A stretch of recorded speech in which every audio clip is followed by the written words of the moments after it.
Hello friends, कैसे हो आप लोग। आई होप अच्छे होंगे। तो चलिए आज हम हिस्ट्री की अपनी नई क्लास स्टार्ट करते हैं। तो प्रीवियस क्लास में हमने सारे नगर पढ़ लिए थे, लगभग सारे नगर पढ़ लिए थे। और जो रह गया था अभी सिंधु सभ्यता का हमारे पास जो रह गया है वो है सामाजिक जीवन और धार्मिक जीवन, आर्थिक जीवन। ये सब हम अब यहाँ पे नोट डाउन कर लेते हैं और मैं आपको समझा देती हूँ कि क्या है। तो चलो ठीक है। जो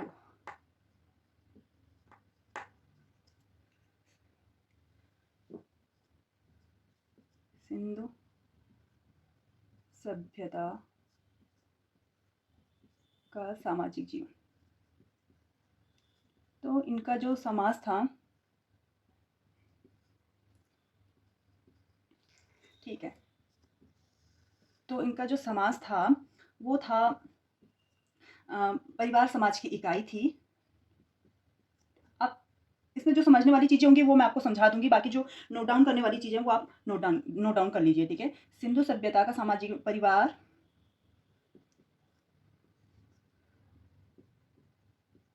समाज की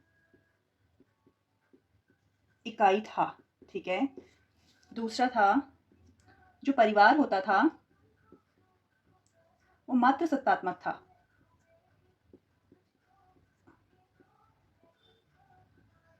चेंज कर लेते हैं मार्कर, क्योंकि इसमें ये आ नहीं रहा है क्लियर। आप वेट करिए, मार्कर चेंज कर देते हैं।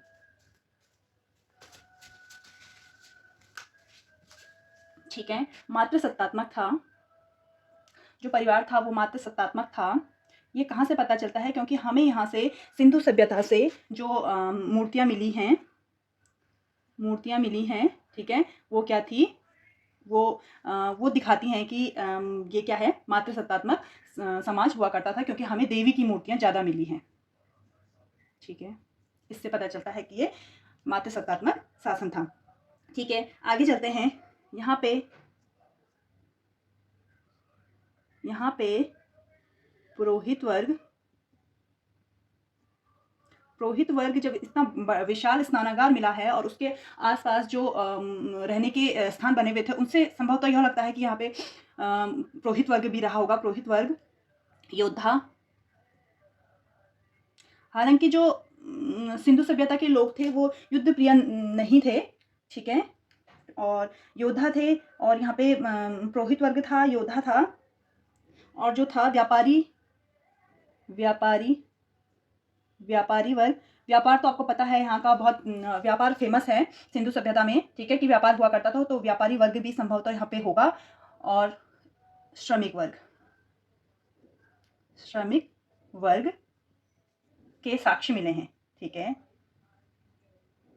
तो संभवतः यहाँ समाज इस प्रकार का था कि जब जो धार्मिक अनुष्ठान होते होंगे तो पुरोहित वर्ग करता होगा, योद्धा भी होते होंगे, व्यापारी वर्ग तो होगा ही, जब यहाँ से व्यापार इतना ज़्यादा होता था। और श्रमिक वर्ग भी थे, क्योंकि इतने विशाल जो नगर बसाए हुए थे, ये ईंट के बने हुए जो वो थे, दुर्ग थे, वो संभवतः श्रमिक वर्ग ही बनाता होगा, ठीक है। फिर आगे चलते हैं। जो समाज था वो साज सज्जा प्रिय था, साज सज्जा प्रिय, ठीक है। आप सज्जा मतलब साज सज्जा का विशेष ध्यान दिया जाता था, विशेष ध्यान दिया जाता था, ठीक है। साज सज्जा का, क्योंकि ये नगरीय सभ्यता थी, तो उस हिसाब से नगरों में जिस तरीके से होता है वो यहाँ पे साज सज्जा का विशेष ध्यान दिया जाता था। तो आइए आगे बढ़ते हैं। जो स्त्री और पुरुष थे,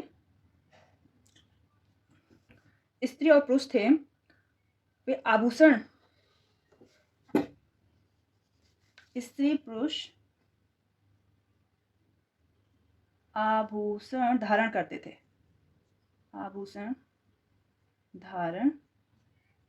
आभूषण से मतलब है जेवर जो होते हैं ना प्रसाधन के, उसे ही बोला जाता है आभूषण। तो आभूषण धारण करते थे। जिस तरीके से इसका प्रमाण जो चंद हुड्रों में लिपस्टिक मिली है, हुड्रों में प्रसाधन सामग्री मिली है, ठीक है। प्रसाधन सामग्री, जैसे यहाँ से लिपस्टिक, मैंने आपको पहली क्लास में भी बताया था, प्रीवियस क्लास में, कि यहाँ से लिपस्टिक मिली थी, ठीक है। तो चलिए आगे चलते हैं। जो यहाँ के लोग होते थे वो ऊनी व सूती वस्त्र धारण करते थे, ये सब धारण करते थे। ये सारी चीज़ों का अंदाज़ा इस मतलब जो ये लिखा जा रहा है, ये उन्हीं साक्ष्यों के आधार पर लिखा जा रहा है जो सिंधु सभ्यता के शहरों में, नगरों में मिले हुए साक्ष्य हैं। उन्हीं के आधार पे ये बताया जा रहा है कि यहाँ का सामाजिक जीवन कैसा रहा होगा, ठीक है। और सामाजिक जीवन से तात्पर्य यही है कि यहाँ का समाज किस तरीके का था, यहाँ पे परिवार कैसे होते थे, यहाँ पे कौन कौन से वर्ग होते थे, जो स्त्री पुरुष थे वो कैसे रहते थे, ये सभी समाज में किस प्रकार से आपका रहना सहना था, ये सब सामाजिक जीवन के अंतर्गत बताया जा रहा है। तो यहाँ पर जो लोग थे, यहाँ के लोग थे वो क्या थे, शाकाहारी भी थे व मांसाहारी भी थे, ठीक है। आप इन चीज़ों को हल्के में मत लीजिएगा, ये पूछे जाते हैं और उस समय फिर आंसर देना थोड़ा मुश्किल हो जाता है, लेकिन जिन लोगों ने पढ़ा होता है तो अच्छे से आंसर दे पाते हैं इन चीज़ों का, ठीक है। तो अच्छे से पढ़िएगा इन चीज़ों को। चलिए आप इसको नोट डाउन कीजिए और मैं आपको आगे इधर बताती हूँ, ठीक है। जो सिंधु सभ्यता में मनोरंजन होता था, क्योंकि अब समाज है तो समाज में मनोरंजन भी चाहिए। अब आजकल के मनोरंजन तो कुछ और हो गए हैं, सोशल मीडिया वगैरह, लेकिन उस समय का मनोरंजन जो होता था, क्योंकि उस समय ये चीज़ें थी नहीं, तो उस समय का मनोरंजन जो होता था वो चौपड़ खेलते थे। चौपड़ आपने देखा होगा, चौपड़ खेलते थे और या पासा खेलते थे, पासा खेल, ये था उस समय का मनोरंजन, ठीक है। तो आप इसको नोट डाउन कीजिएगा अच्छे से।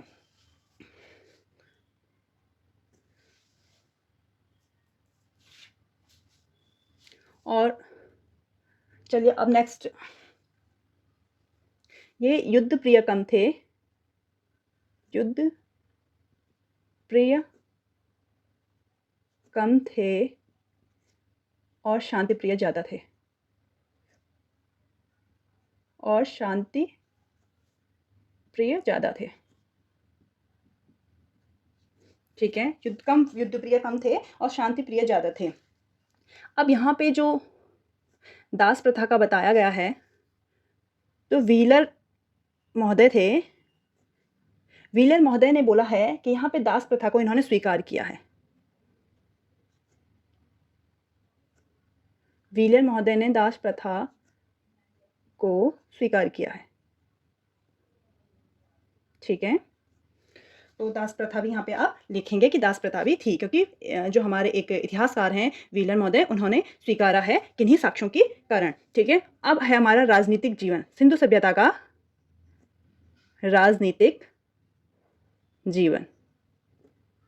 तो राजनीतिक जीवन में यहाँ पे कोई युद्ध वगैरह तो हुआ नहीं करते थे, तो राजनीतिक कोई राजा वगैरह का कोई प्रमाण नहीं मिलता है, लेकिन संभवतः ऐसा कहा जा सकता है कि यहाँ पे व्यापार हुआ करता था, तो व्यापार के उससे कहा जा सकता है कि जो यहाँ का वणिक वर्ग था यानी व्यापारी वर्ग था, संभवतः वही राजनीति इकाई का मेन प्रमुख रहा होगा।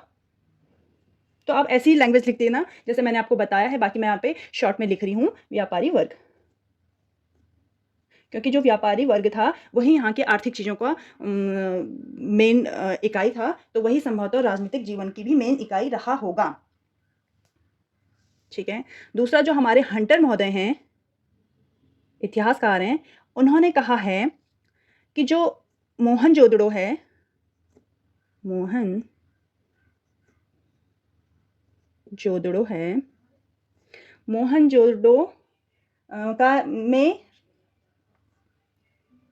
का शासन राजतंत्रात्मक ना होके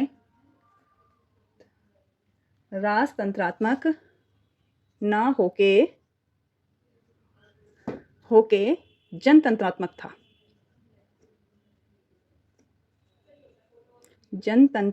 था, ठीक है।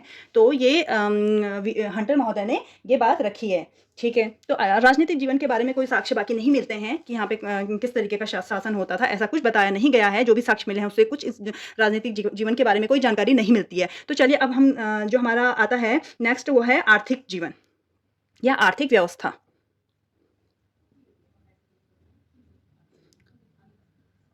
आर्थिक जीवन, ठीक है, या आर्थिक इकाई या जो भी बोल सकते हैं। तो क्या था यहाँ पे आर्थिक व्यवस्था थी, तो क्या होता था, कृषि होती थी, कृषि, व्यापार, पशुपालन, कृषि, व्यापार और पशुपालन हुआ करते थे। ठीक है। और जो व्यापार था वो होता था मेसोपोटामिया, मेसोपोटामिया, ठीक है। और दूसरा था मध्य एशिया से,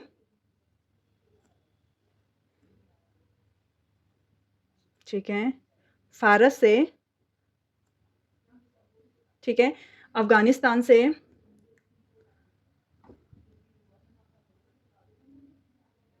अफगानिस्तान से, ठीक है। तो यहाँ से व्यापार हुआ करते थे। आगे चलते हैं, जो यहाँ पे और व्यापार के साक्ष्य इसलिए भी मिलते हैं कि यहाँ पे बंदरगाह मिले हैं, बंदरगाह, ठीक है। जो बंदरगाह मिले हैं यहाँ से, वो था हमारा फेमस लोथल, जो आपके गुजरात में है और भोगवा नदी के तट पे है, ठीक है। रंगपुर, ठीक है। सुर सुरकोटदा,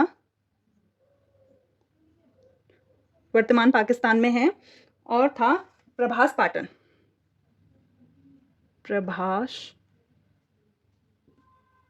पाटन से पाटन भी बोलते हैं, प्रभास पाटन, ठीक है। तो हमारे 4 बंदरगाह मिले हैं और बंदरगाह व्यापार के लिए ही हुआ करते हैं। तो आप इसको भी नोट कर लीजिए या स्क्रीनशॉट ले लीजिए, जो आपको सही लगता है आप कर लीजिएगा। मैं आगे जो रह गया है मैं उसको बताती हूँ।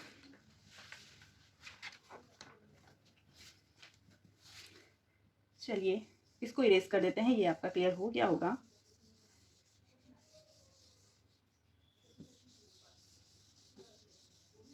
चलिए, तो अब हमारा आगे आता है कि उस समय जो माप तौल की इकाई थी, ठीक है, जो माप की थी वो थी दशमलव, माप की दशमलव प्रणाली थी, ठीक है। दूसरा था जो माप तौल की इकाई थी, ये सब आर्थिक जीवन में आएगा, माप तौल की, तो जो माप तौल की इकाई थी वो 16 के गुणक में थी, 16 के गुणक में थी। 16 के गुणक का मतलब यह है जैसे 16 है, 32 है, 64 है, ऐसे गुणक में थी जो माप तौल की इकाई थी, ठीक है। आगे चलते हैं, खेती, जो खेती हुआ करती थी, तो जो यहाँ से खेती है वो है जौ की खेती, सरसों की खेती, गेहूं की खेती, जो साक्ष्य मिले हैं, धान की खेती, मटर की खेती, ठीक है, राई, तिल, कपास, ठीक है। कपास, सबसे पहले कपास सिंधु घाटी सभ्यता में ही पैदा किया गया था और कपास को जो यूनानी थे वो इसको कहते थे सिंडन, ठीक है। कपास को सिंडन कहते थे यूनानी। और कपास याद रखिएगा इसको कि सबसे पहले ये सिंधु घाटी सभ्यता में ही कपास का पैदावार देखी गई है और सिंधु घाटी सभ्यता को ही कपास को पैदा करने का श्रेय दिया जाता है। तो आप इसको अच्छे से याद करिए। यहाँ पे जो फल थे उनका भी उत्पादन होता था, ऐसा नहीं कि फलों का नहीं होता था, फलों का उत्पादन भी होता था। तो फलों में थे जो आपकी जायद की फसल होती है मेनली, जैसे थे खरबूजा, ठीक है, या खरबूज, तरबूज, तरबूज। मार्कर मेरा थोड़ा लाइट हो गया है और मेरे पास इसके अलावा कोई दूसरा मार्कर अभी है नहीं, तो जितना हो सकेगा हम कर लेंगे। नारियल, ठीक है, अनार, नींबू, केला, ठीक है। तो ये सारे फल उस समय इसकी पैदावार की जाती थी, ठीक है। आगे चलते हैं, जो यहाँ से कृषि के जो यहाँ से जो कृषि करने के जो औजार होते हैं वो यहाँ से मिले हैं। कृषि के जो औजार मिले हैं, मैं आपको एक एक चीज़ बताती जा रही हूँ, आप भी इसी तरीके से नोट डाउन कीजिएगा और उसे लर्न भी कीजिएगा, ठीक है। तो कृषि के जो औजार मिले हैं यहाँ से वो थे, जैसे पत्थर की हल थे, पत्थर के फावड़े या कुल्हाड़ी, पत्थर की कुल्हाड़ी, ठीक है, पत्थर की कुल्हाड़ी, मिट्टी का हल, मिट्टी का हल, ठीक है, और मिट्टी का हल मिला है, और पत्थर की कुल्हाड़ी, कांसे के औजार मिले हैं, ठीक है। यहाँ पे कांसे का मेन देखा गया है क्योंकि कांसे सभ्यता ही इसे कहा जाता था। कांसे के औजार, कांसे के औजार मिले हैं, औजार मिले हैं, ठीक है। तो आप इसको नोट डाउन करिए। और पत्थर के औजार, पत्थर की कुल्हाड़ी, मिट्टी का हल, कांसे के औजार, ये सब यहाँ पे मिले हैं। तो चलिए आप इसको नोट डाउन करिए। मैं बाकी जो रह गया है मैं इधर बता देती हूँ आपको, बस थोड़ा ही रह गया। आज ये क्लास हमारी कंप्लीट हो जाएगी और नेक्स्ट जो सेशन रहेगा वो नई क्लास का रहेगा, वो दूसरा चैप्टर होगा। तो चलिए आज इसे यहाँ पे समाप्त ही कर देते हैं। आज इस क्लास को यहीं समाप्त कर देंगे। आप लोग लर्न कीजिएगा और जो भी प्रॉब्लम आती है कमेंट कीजिएगा, ज़रूर बताइएगा। कहीं पे कोई चीज़ समझ में नहीं आती है तो वो भी आप पूछ लीजिएगा। चलिए तो आगे हम यहाँ पे जो पशु जो देखे गए हैं, पशुओं के साक्ष्य जो पशु पाले जाते थे उनमें थी गाय, ठीक है, कुबड़ वाला बैल इनका बहुत प्रिय था। कुबड़ वाला जो बैल था वो बहुत प्रिय था इनका, ठीक है। भैंस, ठीक है, सुअर, बकरी, भेड़, ठीक है, इन सबको पाला जाता था उस समय। जो जो इनके साक्ष्य मिले हैं, घोड़ा भी मिला है क्योंकि घोड़े की जो अस्थियां थी वो आपको मैंने बताया था कि सुटका गैंडोट से मिली थी, जो अभी वर्तमान में पाकिस्तान में है, वहाँ से मिली थी, घोड़े की अस्थियां मिली थी। तो संभव तो घोड़ा भी पाला जाता होगा। और जो कुत्ता, जो हमेशा से ही एक पालतू जानवर रहा है, कुत्ते का भी उस समय, कुत्ते को भी पाला जाता था। तो चलिए आगे चलते हैं। पूछे जाते हैं ये कि आपको ऑप्शन दे दिया जाएगा कि 4 ऑप्शन दे दिए जाएंगे और उसमें लिख दिया जाएगा कि सिंधु सभ्यता में किस जानवर को नहीं पाला जाता था या किस जानवर के साक्ष्य नहीं मिले हैं। तो आपको 4 ऑप्शन दे दिए जाएंगे, उसमें एक ऑप्शन इनमें से होगा और 3 ऑप्शन अदर होंगे। तो आप इसको अच्छे से पढ़ लीजिएगा, ज़्यादा नाम नहीं है, 4-5 ही हैं, तो अच्छे से देख लीजिएगा आपको, क्योंकि इन्हीं चीज़ों में थोड़ा सा प्रॉब्लम हो जाती है और फिर हमारा क्वेश्चन गलत हो जाता है बहुत सिली मिस्टेक से। चलिए अब चलते हैं धार्मिक जीवन। तो धार्मिक जीवन, जितने मैंने आपको साक्ष्य बताए हैं, तो आपने धार्मिक जीवन का तो अंदाज़ा लगा ही लिया होगा इनका कि धार्मिक जीवन कैसा रहता होगा, ठीक है। तो यहाँ पे ईश्वर की जो पूजा होती थी, ईश्वर पूजा किस रूप में होती थी? तो वो होती थी मानव, ठीक है, पशु, ठीक है, मानव, पशु, वृक्ष और लिंग, योनि, ठीक है। इन सब की पूजा हुआ करती थी उस समय पे सिंधु सभ्यता में इन सब की पूजा हुआ करती थी, ठीक है। उस समय भूत प्रेत को भी ये मानते थे, ठीक है। अब भूत प्रेत को मानते होंगे, जब ईश्वर को मानते हैं तो भूत प्रेत को भी मानेंगे। भूत प्रेत को मानेंगे तो यहाँ पे जादू टोना भी चलता था, जादू टोना में विश्वास, ठीक है। अगर पॉजिटिव चीज़ें हैं तो नेगेटिव चीज़ें भी ज़रूर होती ही हैं, ठीक है। तो ये इनका भी मानना था, ये इनके उससे लगता था। तंत्र मंत्र में भी विश्वास था, जादू टोना ही बोलते हैं उसको, तंत्र मंत्र को, तो उसमें भी इनका विश्वास था, ठीक है। जो यहाँ से मूर्तियाँ मिली हैं, कि आप कैसे अंदाज़ा लगा सकते हैं कि यहाँ पे मानव पूजा भी होती थी, पशु पूजा होती थी। तो जो मिला है यहाँ से वो है, एक तो मातृदेवी की मूर्ति मिली है, मातृदेवी की मूर्ति मिली है, ठीक है। दूसरा मिला है रुद्र देवता शिव को माना गया है, रुद्र देवता, ठीक है। तो रुद्र देवता शिव को माना गया है कि संभवतः ये शिव की बात ही कर रहे होंगे, ठीक है। और यहाँ पे एक स्त्री गर्भ से गर्भ से पौधा निकला हुआ, ठीक है, उगा हुआ दिखाया गया है, ठीक है।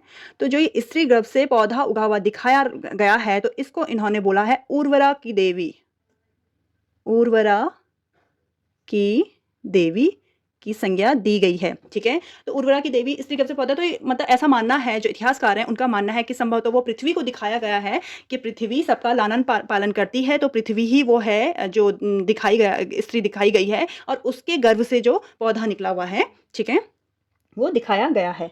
चलिए आगे चलते हैं। तो हड़प्पा से एक स्वास्तिक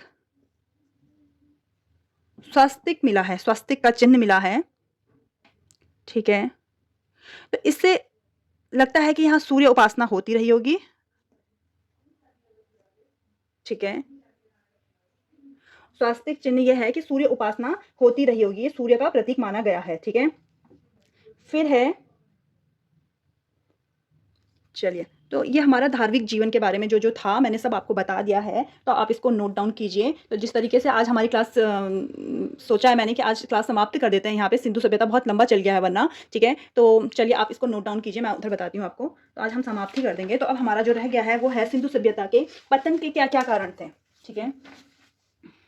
तो ये इतनी बड़ी सभ्यता थी, तो इसके पतन का कोई एक कारण तो रहा नहीं होगा, है ना। तो बहुत सारे कारण रहे होंगे, क्योंकि जब कोई भी चीज़ कोई भी चीज़ उत्पन्न होती है तो उसके भी बहुत सारे कारण होते हैं, जब उसका पतन होता है तो उसके भी बहुत सारे कारण होते हैं। तो सिंधु सभ्यता के पतन का कारण, ठीक है। तो एक कारण तो कोई था नहीं पतन का, है ना, ठीक है। तो एक कारण तो था नहीं। तो चलो पढ़ते हैं कि क्या क्या कारण थे इसके, और किस इतिहासकार ने इसके क्या कारण बताए हैं, ये भी हम पढ़ेंगे, ठीक है। तो एक इतिहासकार थे हमारे कैनेडी, यानी KUR, कैनेडी,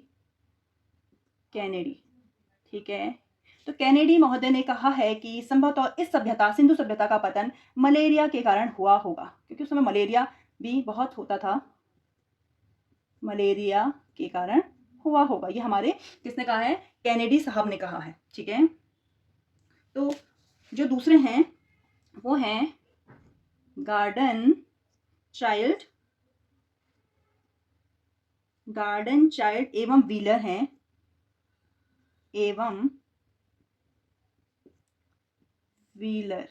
ठीक है। गार्डन चाइल्ड एवं व्हीलर हैं। तो इन दोनों के एक ही मत था कि कोई बाह्य कारण रहा होगा, ठीक है। इन्होंने कहा बाह्य कारण रहा होगा, ठीक है, या आर्यों ने आक्रमण किया होगा।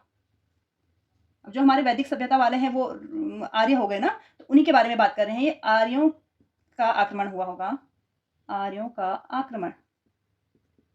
तो कौन बोल रहे हैं, ये हमारे गार्डन चाइल्ड एवं व्हीलर साहब बोल रहे हैं कि भाई आर्यों ने आक्रमण किया होगा संभवतः, इसीलिए सिंधु सभ्यता का पतन हुआ है, ठीक है। और हमारे जो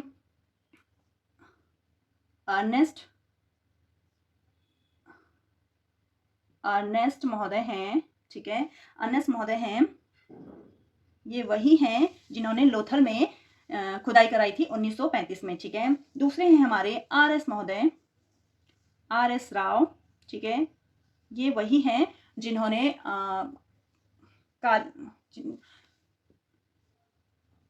ठीक है, चलिए, ठीक है, ये इन्होंने भी खुदाई करवाई थी।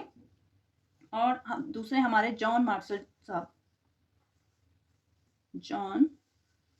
तो फ्रेंड्स मेरा मार्कर भी समाप्त हो गया है, तो और ये क्लास भी समाप्त होने वाली है। जॉन मार्शल, जो जॉन मार्शल हैं, तो इन तीनों का जो कथन था वो था कि संभवतः बाढ़ के कारण सिंधु सभ्यता का पतन हुआ होगा, ठीक है। ठीक है। तो आप नोट डाउन कर लीजिए इसको, और आपको वीडियोस कैसी लग रही हैं। तो मैंने आपको जो भी चीज़ें बताई हैं बहुत छोटे उसमें करके बताई हैं और बहुत अच्छी बताई हैं, बहुत काम की चीज़ें हैं और एग्ज़ाम में इसी तरीके से पूछा जाता है, ठीक है। और जो ये सिंधु सभ्यता के पतन का कारण इस तरीके से पूछ लिया जाता है कि किसने कहा था कि मलेरिया से सिंधु सभ्यता का पतन हुआ था, तो 4 ऑप्शन दे दिए जाएँगे, उनमें से एक केनेडी महोदय भी होंगे। तो आपको जब याद होगा कि केनेडी जी ने कहा था ये, तो आप केनेडी पे टिक करेंगे, अदरवाइज़ आप क्या करेंगे, किसी पे भी कर देंगे और आपका एक क्वेश्चन गलत हो जाएगा। तो अगर आपको वीडियोज़ अच्छी लग रही हैं, तो आज हमारा ये सिंधु सभ्यता समाप्त हो चुका है और नेक्स्ट हम जो करेंगे वो हमारा वैदिक सभ्यता आएगा। तो वैदिक सभ्यता पढ़ेंगे, बहुत इंटरेस्टिंग चैप्टर है, ठीक है। तो अगर आपको वीडियोज़ अच्छी लग रही हैं तो लाइक कीजिए, कमेंट कीजिए, सब्सक्राइब कीजिए और शेयर कीजिए, ठीक है। तो मिलते हैं एक नई क्लास में एक नई एनर्जी के साथ। Thank you for watching.